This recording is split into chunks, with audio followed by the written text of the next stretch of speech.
Hello guys, welcome back to another video. तो आज का हमारा टॉपिक रहने वाला है भारत की पंचवर्षीय योजनाएं। तो अभी एग्जाम चल रहा है एसएससी जीडी का, ध्यान रखिएगा। एसएससी जीडी में हर शिफ्ट में एक दो क्वेश्चन इस टॉपिक से आ ही जाते हैं। तो बिना समय गंवाए चलिए हम इस वीडियो को शुरू करते हैं। पहले हम इस योजना, समय की अवधि, योजना का मॉडल और योजना का उद्देश्य जानने वाले हैं। लेकिन योजना का उद्देश्य हम लास्ट में करेंगे ताकि ये आसानी से याद हो जाए। सबसे पहले हम योजना देखते हैं।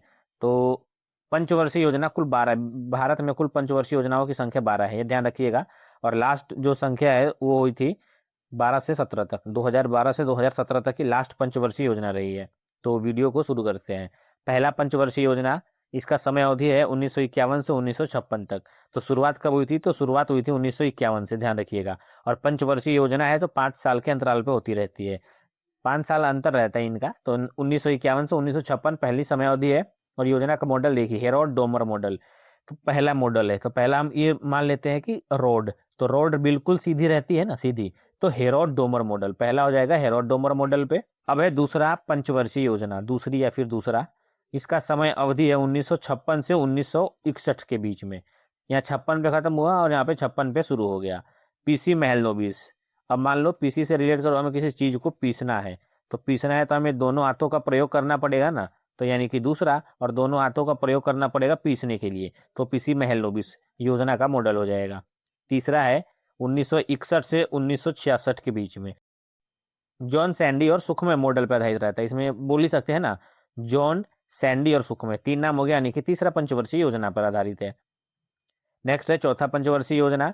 ये 1969 से 1974 के बीच में चला था। और इस योजना का मॉडल था D R Gadgil model, D R Gadgil. इसमें रिलेट कर दीजिए गॉड, और गॉड के कितने हाथ होते हैं? गॉड के हाथ होते हैं 4। तो चौथा पंचवर्षीय योजना आधारित योजना का मॉडल था D R Gadgil model. Next है पांचवा। तो पांचवा योजना था, इसकी समय अवधि 1974 से 1978 थी। योजना का जो मॉडल था वो था डीपी धर मॉडल। अब डीपी धर से रिलेट करिए, धरना है किसी को धरना है तो अपने पांचों उंगलियों का इस्तेमाल करना पड़ेगा ना। तो एक हाथ में 5 उंगली होगा, तो पांचों उंगलियों का इस्तेमाल कीजिएगा, पांचवा योजना है। अब यहाँ पे देखिएगा, आपको पता चलेगा कि यहाँ पर खत्म हो रहा है 1966 में। तो 1969 में क्यों शुरू हुआ? 66 में तो शुरू होना चाहिए था ना। तो ध्यान रखिएगा, यहाँ पे 3 वर्ष का गैप दिया गया था, जिसे योजना अवकाश बोला जाता है। पंचवर्षीय योजना में योजना अवकाश बोला जाता है। तो योजना अवकाश पंचवर्षीय योजना में 3 बार आया है। क्वेश्चन पूछ लिया जाए, पंचवर्षीय योजना में कुल कितनी बार योजना अवकाश आया है? तो 3 बार आया है। ये यहाँ पे देखिए, 66 होना चाहिए था, 69 हो गया है। तो ये 3 वर्षों का पहला योजना अवकाश था यहाँ पे। आगे चलते हैं अब।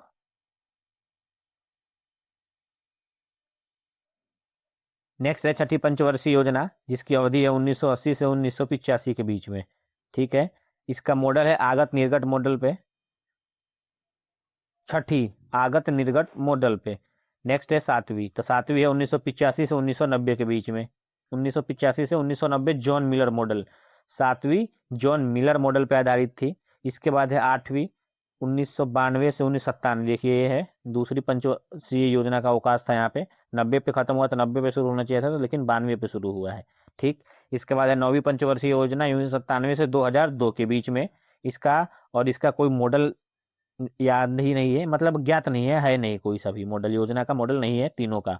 10वीं का भी नहीं है। नेक्स्ट है 11वीं योजना, 2007 से 2012 के बीच में, सी रंगराजन मॉडल पे। ठीक है, सी रंगराजन मॉडल 11वीं योजना का मॉडल है। इसके बाद है 12वीं पंचवर्षीय योजना, जो 2012 से 2017 के बीच में चली थी। ये लास्ट पंचवर्षीय योजना है, इसके बाद इसे समाप्त कर दिया गया था। इसका अभी कोई मॉडल नहीं है। अब थोड़ा सा जो बेसिक है वो हम एक बार देख लेते हैं। पंचवर्षीय योजनाओं की संख्या भारत में कितनी है? तो भारत में पंचवर्षीय योजनाओं की संख्या की बात की जाए तो ये 12 है। कहाँ से लिया गया है? तो यूएसएसआर से लिया गया है, जिसे सोवियत संघ रूस बोला जाता था। पंचवर्षीय योजना में कितनी योजना अवकाश है? तो 3 योजना अवकाश है। ठीक है, पंचवर्षीय योजना में 3 योजना अवकाश है, सोवियत संघ रूस से लिया गया है। और पंचवर्षीय योजनाओं की संख्या कुल 12 है।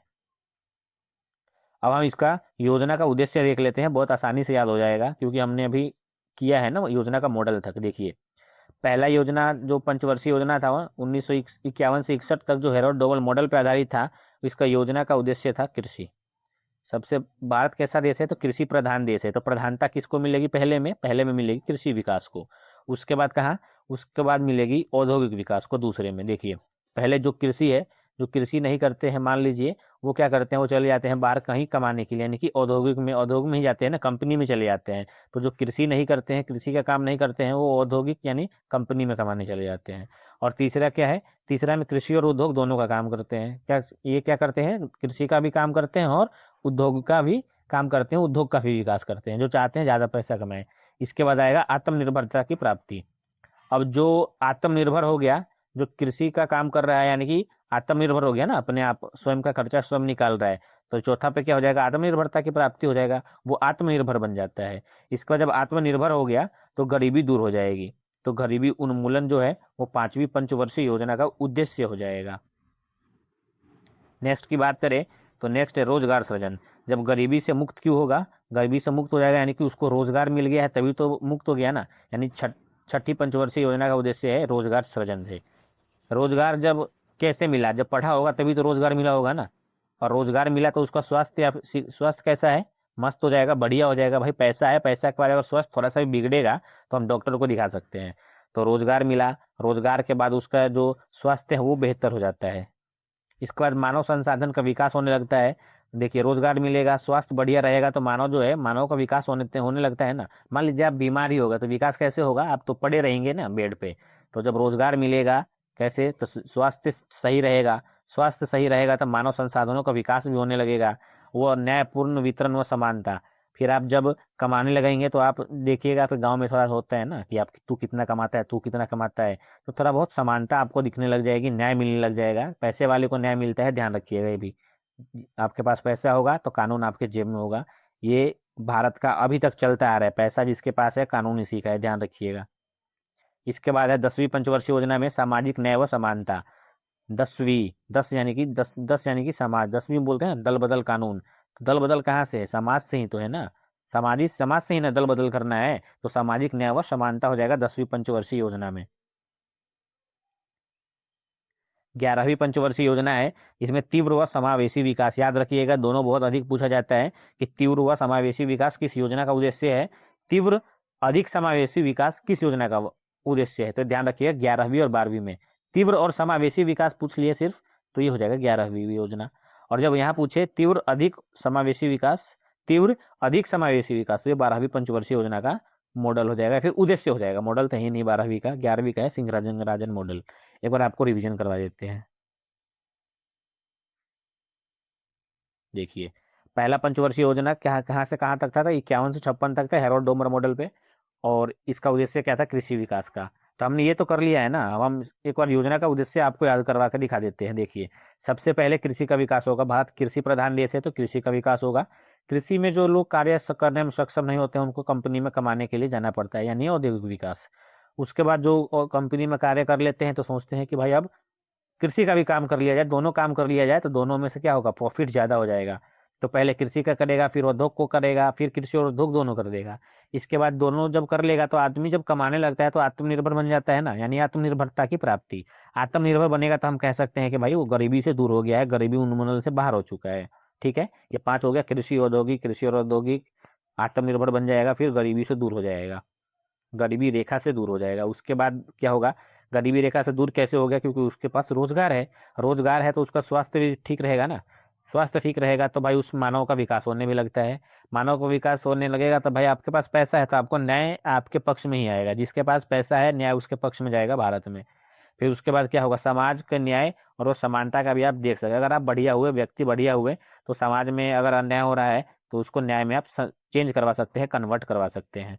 उसके बाद 11 और 12 की बात की जाए तो 11वीं में है तीव्र व समावेशी विकास और 12वीं में है तीव्र अधिक समावेशी विकास। तो ये 12 के 12 पंचवर्षीय योजना हमने कर लिया है। एक बार आपको ये देख लेना है समय की अवधि कहाँ कहाँ गैप है, 3 गैप है, यानी कि तीसरी योजना अवकाश बोला जाता है। ठीक है, एक बार और बता दूं कि ये हमारे यूएसएसआर से लिया गया है, जिसे सोवियत संघ रूस बोला जाता है। अब चलते हैं हम अपना एमसीक्यू की तरफ।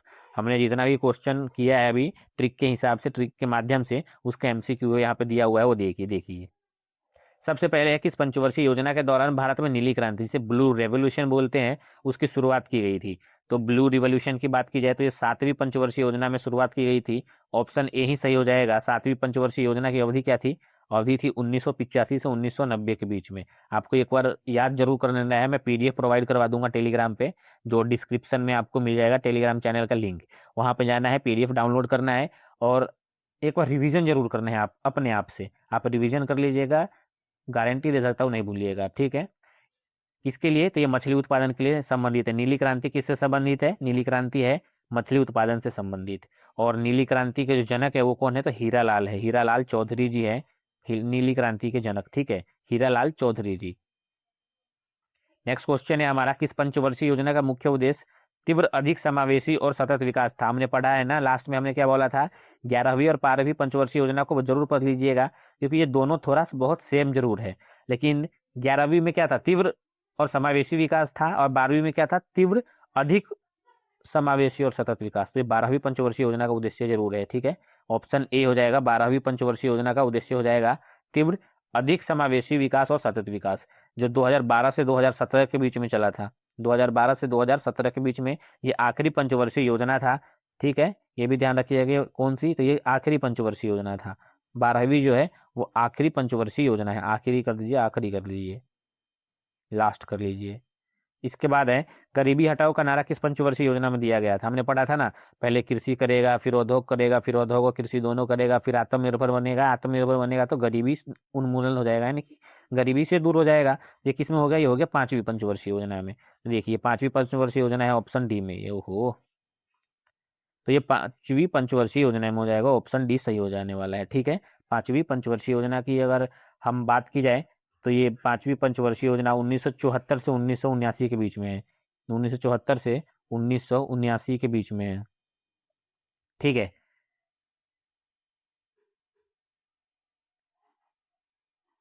हमारा अगला क्वेश्चन है, किस योजना के दौरान 14 प्रमुख भारतीय बैंकों का राष्ट्रीयकरण किया गया था?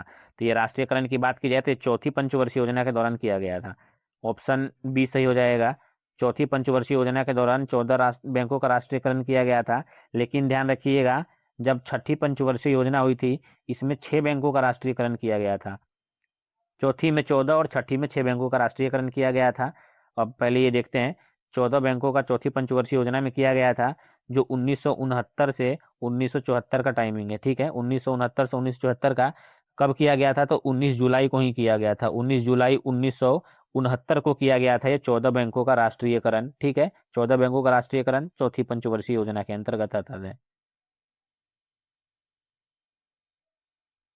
नेक्स्ट क्वेश्चन है, योजना आयोग के स्थान पर नीति आयोग का गठन कब किया गया था? हमने क्या बताया था? 2017 में योजना आयोग समाप्त हो गया था ना, योजना बोल रहा हूँ, योजना आयोग इसलिए बोलते हैं, पंचवर्षीय योजना को योजना आयोग बोल दिया गया है।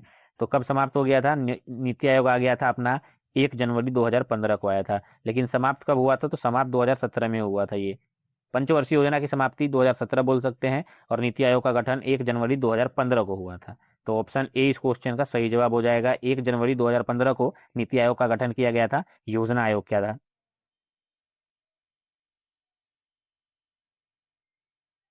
नेक्स्ट क्वेश्चन है, भारत में हरित क्रांति जिसे इंग्लिश में ग्रीन रेवोल्यूशन बोलते हैं की शुरुआत किस योजना आयोग के अंतराल के बीच हुई थी? हमने क्या बोला था? योजना आयोग का अवकाश पूछ सकता है, तो अवकाश कितना है?